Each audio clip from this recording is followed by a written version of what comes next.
Salut à tous, bienvenue dans cette nouvelle chronique à regarder dans le noir, qu'on tourne pour la 3e fois, parce qu'on est nul. Ce soir, on va vous parler d'un de nos coups de cœur du BIF 2021, à savoir Méandre, réalisé par Mathieu Turi. Donc malgré le contexte sanitaire, le film va quand même avoir droit à sa sortie cinéma, donc aujourd'hui, le 26 mai. Et comme nous, sur la chaîne, on est des gens sympas et que le film y sort aujourd'hui, eh ben on va essayer de pas suranalyser, de pas vous dévoiler des éléments clés de l'intrigue. Bref, une fois n'est pas coutume, ce sera une chronique 100% no spoil. Une jeune femme monte en voiture avec un inconnu, puis se réveillera dans un tube rempli de pièges mortels avec à son poignet un bracelet lumineux indiquant un compte à rebours qui, toutes les 11 minutes, dévoilera un piège mortel. La seule solution pour Lisa sera d'avancer pour survivre. Méandre est donc un film français réalisé, comme on vous le disait avant, par Mathieu Turi. Il met en scène Gaia Weiss, qu'on a pu voir notamment dans Viking et dans la série Netflix Révolution, ainsi que Peter Franzen, ou Peter Franzen d'ailleurs. Je pense. Je pense que c'est plutôt Peter Franzen, qu'on a pu également voir dans la série Viking. Alors vu le postulat de base, on pouvait s'attendre à un énième survival ou même à un torture porn, à l'assaut, rapport au piège, etc. Non, pas du tout. En fait, le film va beaucoup plus loin que ça, étant donné qu'il explore pas mal la psyché du personnage. Alors les pièges, bien sûr, sont un des éléments centraux du film, mais encore une fois, la psyché du personnage est assez mise en avant. C'est pas du spoil, mais le film va en gros, parmi ses thèmes, explorer le thème de la perte d'un proche. Par contre, là où le film est fort, c'est qu'il va explorer la psyché du personnage sans jamais tomber dans le pathos. Alors, on va parler du passage obligé, bien sûr. Esthétiquement, quand vous allez voir le film, vous allez certainement faire un parallèle avec Cube. Le parallèle s'arrête au côté esthétique et éventuellement à l'idée de base, l'histoire des pièges, etc. Mais vraiment, ça s'arrête là, puisque contrairement à Cube, déjà le personnage principal, Lisa, ne va pouvoir compter que sur elle-même. D'un point de vue technique, on peut souligner le travail fait sur la photographie. On est en effet dans un registre à la fois froid et coloré, sans jamais être criard, puisqu'on aura droit pendant la quasi-totalité du film à des lumières artificielles qui donneront un côté très industriel au film et qui va en fait contraster avec des éléments physiques plus organiques. Le côté froid en fait va être donné par bien sûr les décors, mais également cette lumière artificielle. Et le côté coloré en fait, ça va venir des éclairages rouge, vert, bleu, entre autres le bracelet de Lisa, ainsi que de la colorimétrie générale.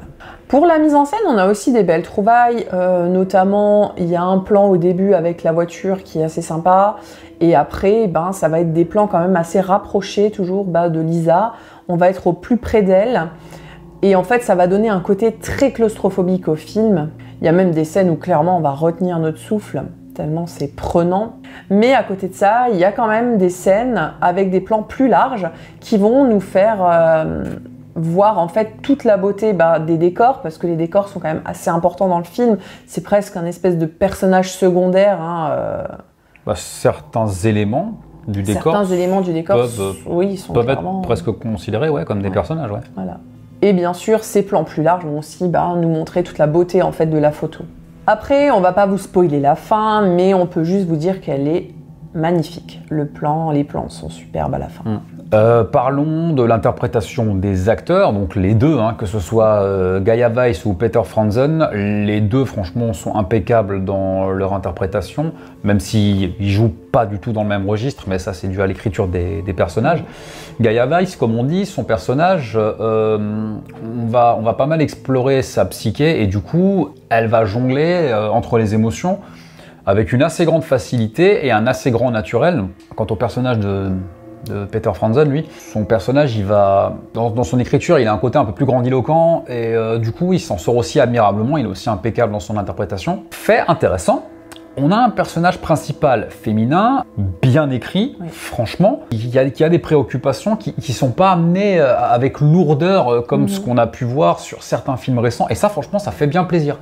Franchement, de voir ce genre de personnage, ça c'était pas mal, ça a été une bonne surprise.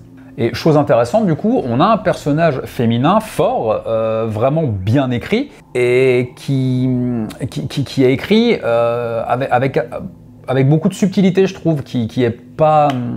en fait, je sais pas comment dire ça, mais qui a des préoccupations qui sont pas amenées avec lourdeur comme certains films malheureusement qu'on a vus récemment au BIF.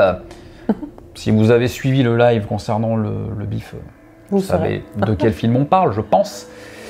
Et bah ouais, des personnages écrits comme ça, franchement, bah ça fait plaisir.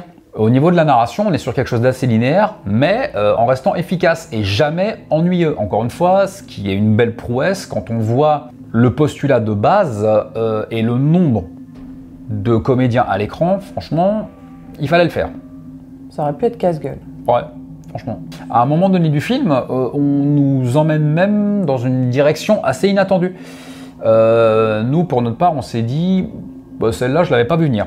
Alors qu'encore une fois, vu le point de départ du film, on aurait pu s'attendre à un bête torture porn, un énième ersatz de Saw ou de Hostel ou ce genre de choses, vu le postulat de base avec les pièges et tout ça. Si on devait pinailler sur un détail, il y a un élément en particulier du film qu'on va pas vous spoil, sur lequel, enfin, moi, à titre tout à fait personnel, j'aurais bien aimé en savoir un peu plus. À savoir déjà, qu'est-ce que c'est, pourquoi c'est là, comment ça a été fait et par qui. Mais après, honnêtement, je fais un peu la fine bouche parce que vu la direction dans laquelle le film nous emmène, on fait assez facilement l'impasse là-dessus. Moi, ça m'a pas dérangé en fait. Non, c'est pas dérangeant, mais j'aurais personnellement bien aimé en savoir plus là-dessus et ça aurait pu, franchement, ça aurait pu donner un truc complètement what the fuck, quoi. Bah moi j'aime bien quand il y a des petites choses comme ça où on n'est pas trop dans l'explication en fait. Je trouve que c'est absolument pas gênant là dans ce film. Ouais, non, c'est pas gênant. Mais moi je trouve que ça aurait pu apporter, en fait pour moi ça aurait pu apporter un truc what the fuck, c'est pas du spoil, mais à la Docteur Satan ou un truc comme ça dans la maison des 1000 morts. Moi j'aurais bien vu à un moment donné, pas tout le film, mais j'aurais bien vu un élément du film partir un peu dans cette direction-là. Ça aurait pu contraster avec le reste et ça aurait pu être fun. Enfin bref. Alors au niveau des effets visuels, on a essentiellement des effets de plateau et ça fait très plaisir parce que vous savez la passion qu'a Franck pour les CGI, n'est-ce pas? Et d'ailleurs, même les amateurs de gore auront droit à leur petite scène gore. Alors attention, hein, on n'est pas devant Saw, c'est pas le propos du film, mais il y a quand même quelques scènes un petit peu trashouilles. Ouais, il y a même à un moment donné du film, il y a même du gore grand guignolesque. On aura droit également à des décors très organiques à un moment donné du film, et ça va être assez dérangeant, dans le bon sens du terme, on s'entend. Et ça pourra même peut-être faire penser à un certain David Cronenberg. Des débuts. Des débuts. Alors, vous remarquerez peut-être à la vision du film que là aussi, il explore, enfin, il y a ce thème de l'enfermement qui est très présent. Et fait intéressant, ou pas, hein, si vous suivez la chaîne, on a fait une petite vidéo il n'y a pas longtemps sur un autre film qui explore ce thème, Oxygène de Alexandre Aja.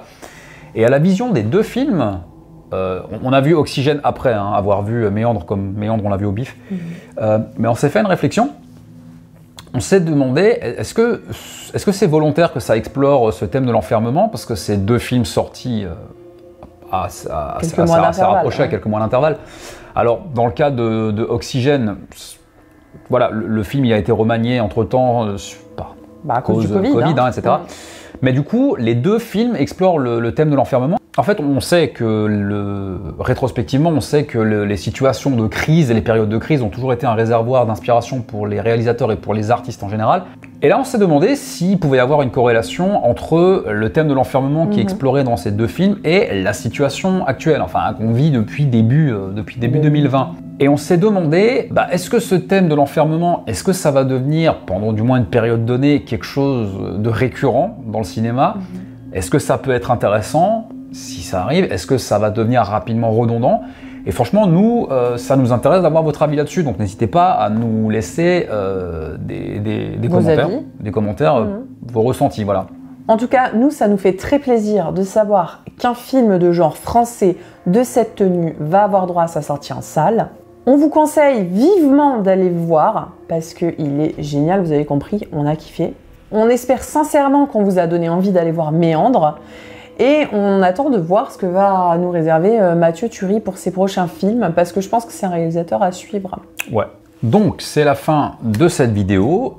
N'hésitez pas à nous laisser un commentaire pour nous dire ce que vous en avez pensé, si vous avez aimé le film. Vous pouvez nous suivre sur les réseaux sociaux Twitter, Facebook et Instagram. En attendant, faites de beaux rêves. Et si vous faites des cauchemars, n'oubliez pas, c'est que du cinéma.